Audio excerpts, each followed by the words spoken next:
I'm talking about.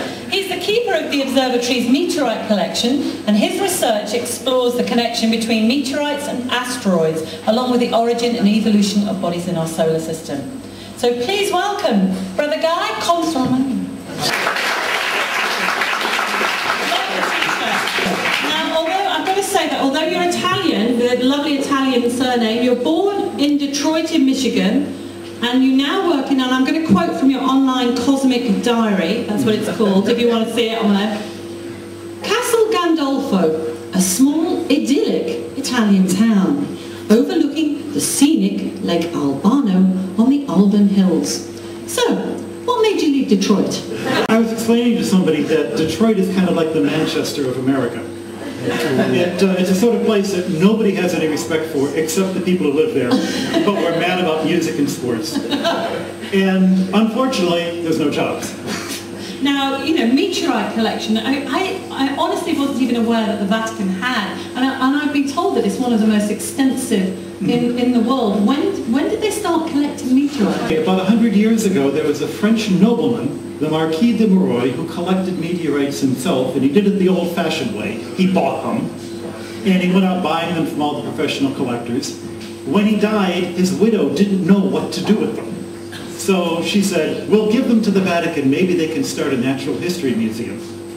They didn't know what to do with them, so they gave them to the astronomers, and mostly they were sitting gathering dust until I showed up in the early 90s. I happened to have a background in meteoritics. The meteorites needed a curator, and the person who assigned me there did not know either of those things. Now, you've also been undergraduate at MIT. Right. You've published more than 100. It's obviously an American. Oh, is it? Oh, yes, I thought it was a bit like, you know, a sort of but there you go. You've published more than 100 papers. So, what form does your research take on the meteorites? Is it specifically about what a lot of people is their life? Is their proof of life? Oh, don't I wish? No. What I do is the physical properties of the meteorites. There are so many people who have measured the chemical properties over the years, and to do that you need a lot of equipment, and for the equipment you need a lot of support staff, kind of like what the last guy was talking about. And since I don't have a staff around me, I decided instead to look at the physical properties, how they're physically packed together. Because we know that the meteorites are the leftover bits from when the planets were formed out of the gas and dust of the solar nebula, gas and dust, but they aren't gas and dust, they're rocks. How did they go from being dust 4.5 billion years ago to being rocks now? And the things that make dust into rocks on Earth are water, heat, and pressure. And the three things you don't have in the solar system out in the asteroid belt are water, heat, or pressure. So what physically pushed them together? And the first step in that was measuring their density, their porosity, and then we went on to measure how they react to magnetic fields, how they conduct heat, things like that, basically to try to get an idea of how they all the different bits all fit together. And are you still in a position where you just buy in your meteorites, or do you do what a lot of people, scientists do, is they go down to places like Antarctica and know that when you have a vast expanse of snow that the only rock there must have come from above? Well, in good news and bad news, I got to Antarctica. In the expedition I was at, we collected 400 meteorites.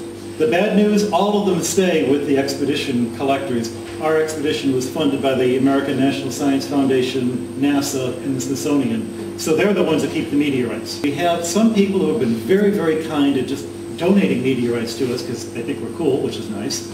The other thing is, because it was this French nobleman from 100 years ago, it means we have meteorites that were collected in the 19th century that are kind of off the market now. So whenever I see somebody who's got a new meteorite that I think is really interesting, we can arrange a trade, a little bit of ours for a little bit of his. Now you sort of press conference this afternoon. Now I don't know whether it's gone quite the way you wanted it to go, not least because I sort of looked on the website to check, and it was saying that Pope's astronomer will baptize aliens. And so that you might find also in tomorrow's papers that one of the headlines might be E.T. phone Rome. Which I'm assured is what was overheard by one of the journalists saying, "This is my headline," from one of my sites. So, I have endless admiration for the creativity of British journalists. Oh, come on, you're not the National But in fact, Enquirer. I kind of, well, which are mostly by British journalists. You didn't know that. That's what the National Enquirer gets in their Weekly World News. These are the guys that couldn't make it on, the Telegraph. I actually did give them that quote because I had to give them something when I wouldn't give them all the quotes they really wanted to get from me. Which would maybe like, why did the church persecute Galileo? That might be Which is another wonderful story. Everything you know about Galileo is wrong, but the truth does not make the church look any better. So, the bit of, basically, they asked me all the time, because, I'm a planetary scientist, would you baptize an alien? And my answer is only if they ask. And if you don't see the humor behind it, then you haven't read enough science fiction. But I was waving the MIT ring around. The reason I was at MIT was for the science fiction library. And one of the first bits of research I did as a student eventually came up with the idea that there would be oceans under the crust of Europa and possible life forms there. I'm delighted with the idea. When the time comes, then we'll worry about it. We have all these meteorites from the 19th century. We're getting meteorites today. Do the compositions of the meteorites, the proportions of rocky and stony and that sort of thing, have they changed with time? Apparently not. And what's more interesting is that there are meteorites that have been mined out of quarries in Sweden that date from thousands of years ago. And the proportions of the meteorites you find there are pretty much the same as what we find. In fact, they found a couple of meteorites in moon rocks that were brought back by the astronauts, and they're the same types that we have in our collection, even though they could be from, millions of years ago, which is very peculiar. We're always worried about the fact that there's a limited number of types of meteorites and a whole lot of asteroids out there. So are the things in our collection typical of what's in the asteroid belt, or are they just coming from the 3 near-Earth asteroids that happen to be passing by right now? We're still not sure. We know probably half the things that hit the top of the atmosphere never get through. But the evidence in hand so far says, at least as far back as our records go, the proportions of different types of meteorites has not changed over thousands, in some cases, a million years. Right. So how does one become a member of the Vatican Observatory? You have to be wildly unlucky. I was an astronomer for 15 years. I had taught at a university in America. I had a background in meteoritics. And for a number of reasons, when I was approaching 40, I decided it was time to become a Jesuit. It actually, since this is a science audience, it was a mathematical calculation I did. I had just broken up with a girlfriend, and I was looking at my life, and I'm wondering, if I met the perfect woman, I'd be 40 before we started a family. Those kids would be teenagers when I was, 40 plus 15, 65. Oh my God, that's old. Time to look at plan B. Enter the Jesuits, discover this was really the life I wanted. I was thinking I was going to teach at a Jesuit university. And I was there about 15 years before I realized 40 plus 15 is 55. So much for my MIT degree. What's more important for you, your faith or the science? Yes. Do you consider yourself? Yes. Yeah. It's like trying to separate out, 2 really important things like your nationality and what football team you support. You wouldn't be you without both of them. Why does the Vatican have an observatory? I mean, you can understand why they've got, conservative theological right. matters, but not scientific ones. There's a global answer and a really small practical answer. I'll give you the global. The universe we think was made by God. God is a great guy. You get to know people by seeing how they do the things they do, so you get to know God by seeing His creation. The whole bit about Genesis, of course, the whole story of Genesis is that God made the universe in a logical order and at every stage said this is good. And, okay, Adam and Eve screwed it up later, but, the idea then is the universe is good. It's a good thing for us to know how the universe works. So going back to the original universities, there are 7 subjects you had to study before you could get your PhD, and one of them was astronomy. You had to know how the universe worked. More specifically, they got involved in astronomy and reforming the calendar in 1582, which was 17-something here in Britain, but that's okay. You're a little behind the times. And so at that point, they started actually funding astronomers just to do astronomy.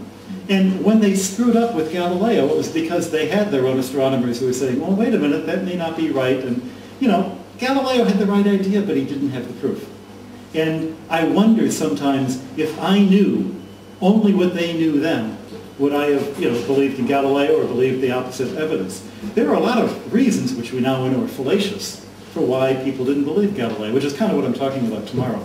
But the final... That's right, by the way, there's a talk from the guy tomorrow at the festival, so do try and go. But the last final twist is, okay. 1891, the Pope decides he needs an observatory that will be a national observatory that shows that the Vatican is an independent nation.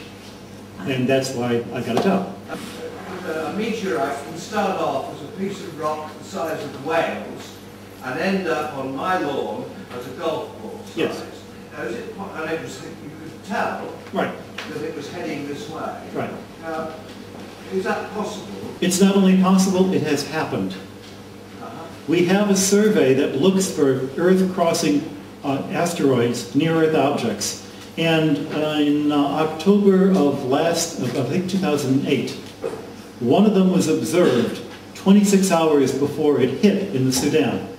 So we have observational evidence of this thing, and we kind of know what its spectrum is. When it hits the upper atmosphere, unless it's made out of solid iron, which some of them are, most of the others break into lots of little pieces, which is why, one of the reasons why, and then of course they burn up an awful lot, they're losing a lot of their energy burning up, basically causing the outer pieces to burn away, keeping the insides cold. So you have this strewn field of meteorites that fell in the north of Sudan that was actually observed to be an asteroid. How can you reconcile, say, meteorites that are 4 billion years old with Catholicism in the Bible? Oh, Catholics are not creationists. The idea that the Bible is literally true as if it was a science book, that's a modern idea. It's not an ancient idea. You can read that in Thomas Aquinas. You can read that in St. Augustine, who wrote a book called On the Literal Interpretation of Genesis. And that's not a Catholic idea. That's a Protestant idea. So, in terms of your research, what for you would be your hallelujah moment, for you to, in terms of your meteorites? Well, certainly if we saw real evidence of life, that would be fun. I'm not doing the kind of research directly that's likely to do that. But science really doesn't consist of hallelujah moments. It consists of building an edifice out of lots and lots of little bricks. And the research I'm doing is putting together a lot of those little bricks for somebody else to come along and build the edifice. There has been a moment when I remember I had the grain density of meteorites versus the magnetic susceptibility. I plotted them against each other and I saw a pattern that I hadn't expected, and I realized then after I'm jumping up and down, there's only 4 other people in the world who really are going to care about this, but I don't care, it's really cool. Now, finally, you're amongst friends here, it's not going to go anywhere. Observatory, when we moved to a new quarters that they built for us in the gardens in Castel Gandolfo, the old quarters were actually in the Papal Palace, and that sounded great until you realized the Papal Palace was built in 1590, before they had the internet, before they had central heating or really good electricity. The new quarters were just lovely. He came and visited, and he was really a great guy. He was fun. He told jokes. He laughed at my jokes. What more do you want? I got to show him both the piece of Mars that we have in our collection, one of the Martian meteorites, Nakla. And I also got to show him a little meteorite that had fallen near his hometown. He was thrilled with that. But mostly, he reminded me of a friendly German professor. I don't know if anyone here is of an age to remember the Walt Disney character Ludwig von Drake. No. Just as well. But he's very personable. Right, final question here. Can I ask you, is it possible to find evidence of life from other planets from meteorites? There are some who think they've done it. We have meteorites that we are very confident came from Mars. And in one of those in particular, one of the oldest of that set, there is 4 different things found in that meteorite which are all consistent with there having been fossil life on Mars. Unfortunately, each of those 4 things can be explained in other ways. So Occam's razor says, well, which is the simplest? To have 4 explanations that we already know are true, or to have 1 explanation that explains everything? It's fascinating because before we found this meteorite, if you had told somebody what are you looking for and what would be evidence that convinced you, you would have said these 4 different lines of evidence. Once you had the rock in hand, you had, still not convinced. So that's one of the things we do look for. evidences of fossil life in meteorites. Brother Guy, can you say your name? Consomagno. Brother Guy Consomagno. Thank you very much.